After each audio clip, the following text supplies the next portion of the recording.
In this video, we're going to decide which side of the body we should focus on when practicing our breathing drills. Essentially, the body is divided in half, at least I want you to think about that. The right side of the brain is going to control the left side of the body, and the left side of the brain is going to control the right side of the body.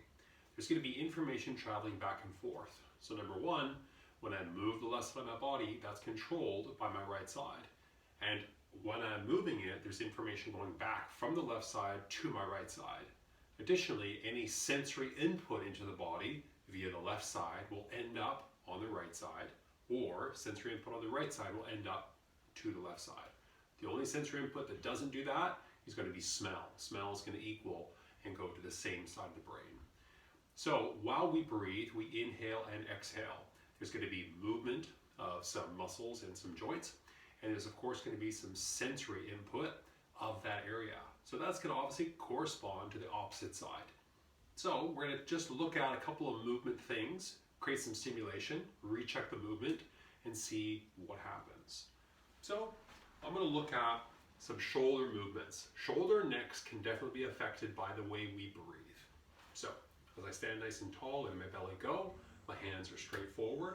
I'm simply going to duck my shoulder out to the side without rotating my torso. Just getting a good feel of where my arm goes. Then I'll check the other side.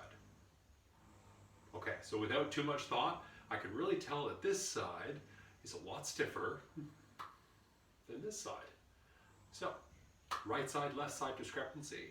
My right side is a little tighter. So what I'm going to do is I'm going to create some sensory input while I breathe on my left side via my skin. I'm going to take my left hand and rub around my abdominals. Of course, when we breathe, this is where we want to start our breath, down in our belly. Then as we breathe, of course, we're going up a little bit. So the next section I'm going to rub, create the sensory awareness, is going to be my low ribs.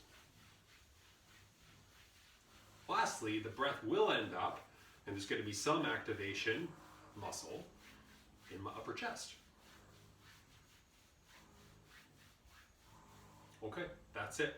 Now I'm just going to retest, see if anything happened.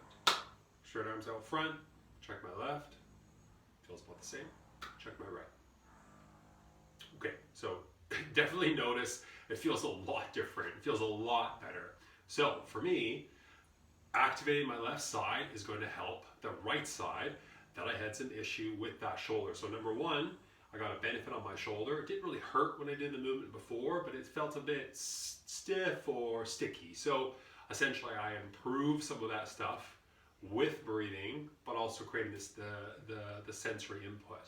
So knowing that, when I go through my breathing drills, I'm going to focus a little bit more on my left side than my right side.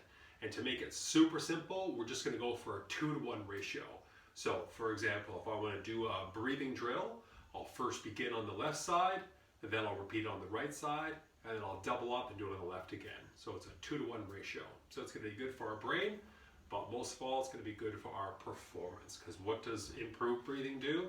It improves our performance, it improves our endurance, it improves our recovery, it improves our power output. We breathe all day long, 20 to 25,000 breaths a day.